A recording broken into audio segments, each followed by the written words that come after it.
Panjal Jaamu, Panjal Jaamu, Panjal Jaamu, Panjal Ja.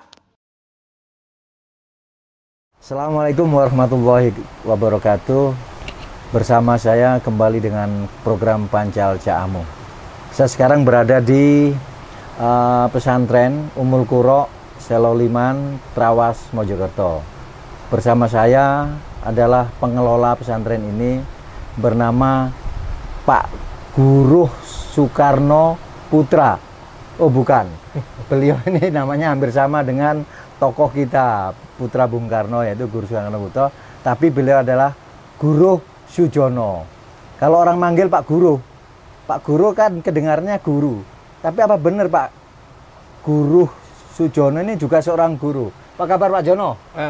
Assalamualaikum Waalaikumsalam warahmatullahi wabarakatuh. Gimana kabarnya Jamu? Alhamdulillah.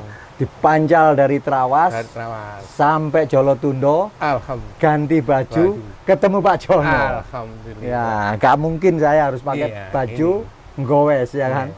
Nah, untuk kali ini saya pakai baju gaya pesantrenan tapi gaya tetap Surabayaan, karena ketemu orang Surabaya yang sekarang ada di Trawas. Pak Jono, iya, monggo. Pas sekali. Ada apa yang bisa saya bantu, Pak? Ya, saya tertarik dengan liku-liku kehidupan Pak Jono ini. Dari seorang pelajar SGO, kemudian ke IKIP ya, IKIP jurusan olahraga, latihan, ya. Kemudian sempat berlatih sepak bola dan menjadi pemain junior Persebaya. Kalau nggak salah angkatannya Putut Wijanarko, satu lagi Dodi Suprayogi. Top, ini pemain top pada masanya Persibaya ketika di divisi utama, masa Perserikatan.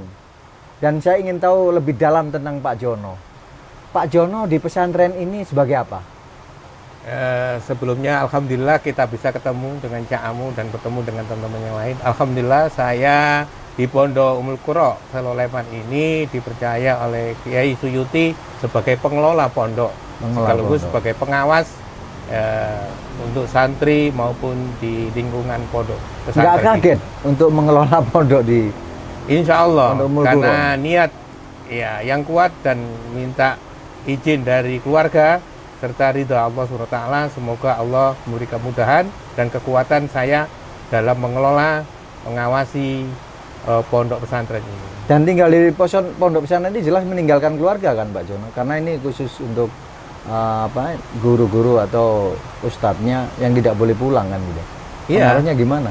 Insya Allah saya selama ini bisa mengatur. Berarti biasanya saya 5 hari di pondok, ya. Nanti 2 hari di Surabaya, karena memang di Surabaya masih punya kewajiban untuk mengajar dan berusaha menjadi wira swasta, sehingga ada bekal untuk kehidupan di dunianya. Ke pondok itu keinginan hati atau wis terpaksa atau gimana? Kalau pondok ini satu memang izin Allah. Jadi begitu ketemu beliau pada waktu sama-sama seorang pembisnis ikan salmon dan ikan salem, beliau sudah ketemu berkali-kali, tetapi waktu itu masih belum tertarik saya. Nah, tahun 2019 baru saya meniatkan untuk resign atau pensiun dini di lembaga pendidikan Islam Al-Hikmah sebagai guru olahraga yang selama hampir 23 tahun, hampir 30 tahun saya berkiprah jadi seorang guru olahraga. Akhirnya saya niat karena Allah, niat ingin mendakwakan agama ini, maka saya berani mengelola pondok pesantren ini. Berapa lama Pak John di pendidikan Al-Hikmah? Kalau saya di Al-Hikmah mulai ngabdi 91, jadi sekitar 29 tahun saya. 29 tahun? Sebagai seorang guru. Saya kira cukup untuk mengelola sebuah pesantren yang Insya Allah tidak banyak murid santrinya ya. Karena di Al-Hikmah ini saya juga diajari, dididik, digembleng ya, tentang agama, tentang ilmu-ilmu yang lain, baik itu bahkan masalah problem solving, tentang life skill untuk anak-anak mulai umur SD sampai SMP sampai SMA. Jadi ilmu atau skill yang didapat di Al-Hikmah itu bisa ditularkan di pesantren Ummul Qura ini. Nah ini pas tepat. Jadi ibaratnya itu gayung dengan airnya pas dicampur. Jadi gitu ya? pas ketemu. Jadi sehingga saya begitu mendapatkan ilmu yang begitu banyak di Al-Hikmah, ya, pengalaman-pengalaman di Al-Hikmah, trainer-trainer Al-Hikmah, ya, sehingga ilmu itu bisa saya salurkan, saya amalkan di pondok pesantren, dan saya tidak terlalu canggung karena memang pada waktu saya di remaja dulu juga pernah menjadi seorang santri kalong.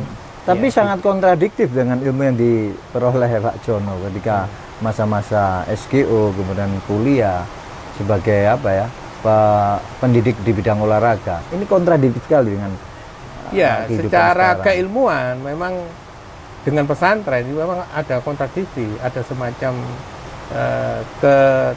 ketimpangan. Iya, iya. Tetapi ketimpangan itu akan dijawab dengan pengalaman saya menuntut ilmu di beberapa pesantren dan beberapa lembaga pendidikan. Nggak rugi meninggalkan dunia olahraga tadi.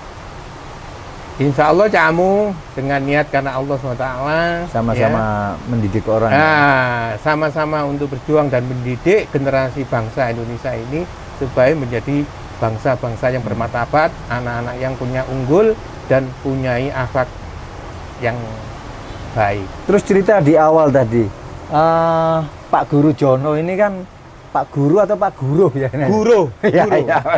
Tapi juga guru kan? Iya. Tapi sekarang ustadz. Sebagai gitu. profesi Ya, guru juga. Yang bedakan guru, Iya. guru, dan ustadz. Ini Iya. mending ustadz aja lah biar Iya.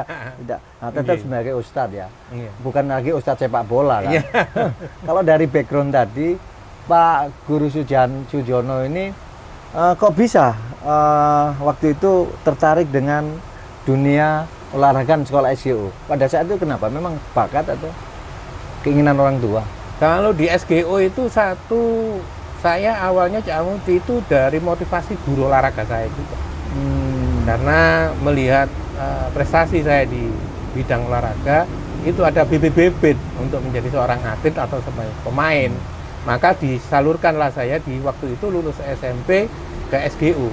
Ada bakat sepak bola? Sepak bola. Pernah diikut klub kecil-kecil waktu Iya, masa kecil? waktu Apa ikut itu? klub. IM kah? Di atau IM waktu IM itu ya? juga Di pernah. mana? PJKA itu ya? Jadi kita pernah juga ikut beberapa klub-klub kecil-kecil itu. Jadi memang sempat menjadi pemain junior Persibaya? Ya pada waktu masih seleksi, terus terang saya masih seleksi itu.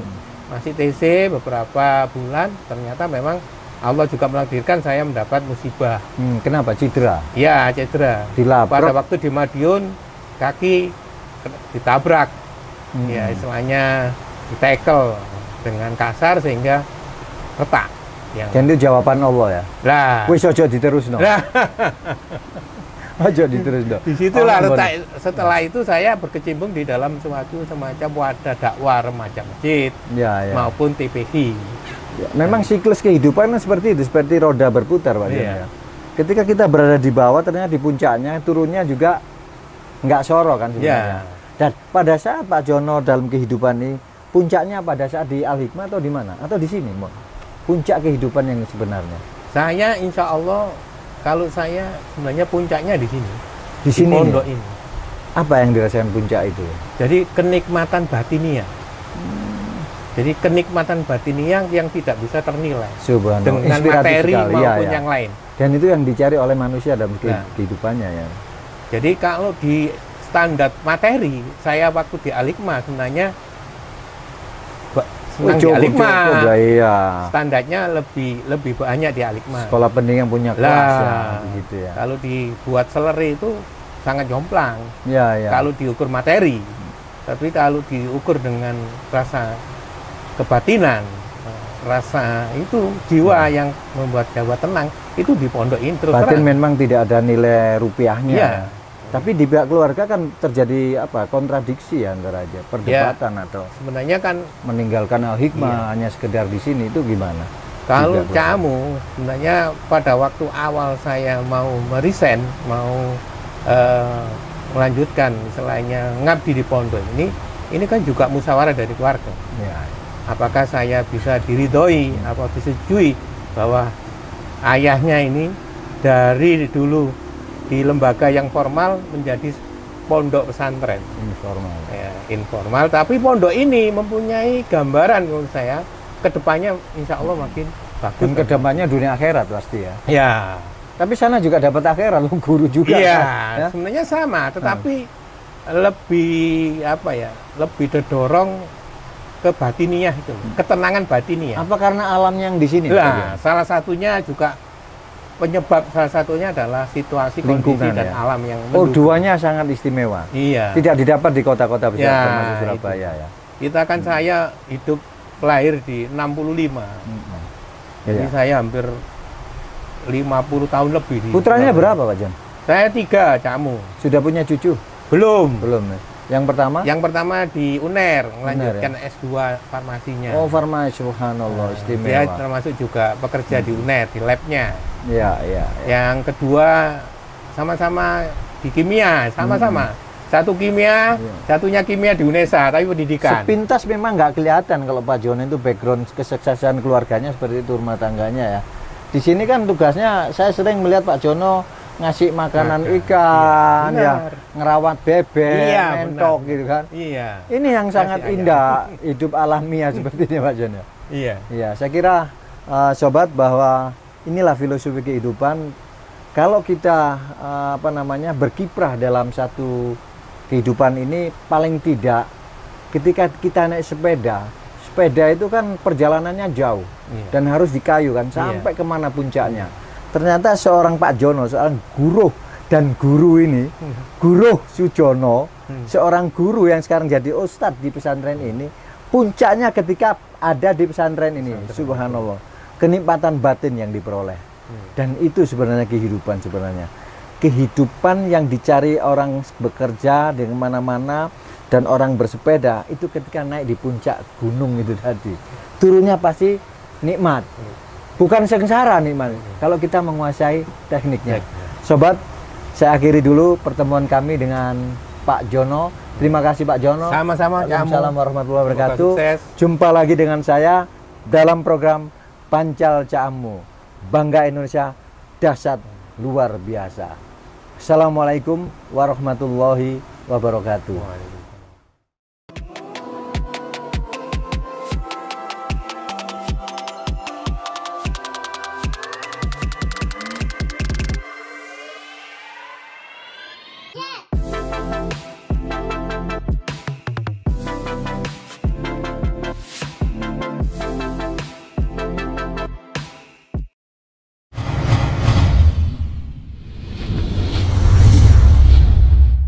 Pancal Caamu, Pancal Caamu, Pancal Caamu, Pancal Caamu.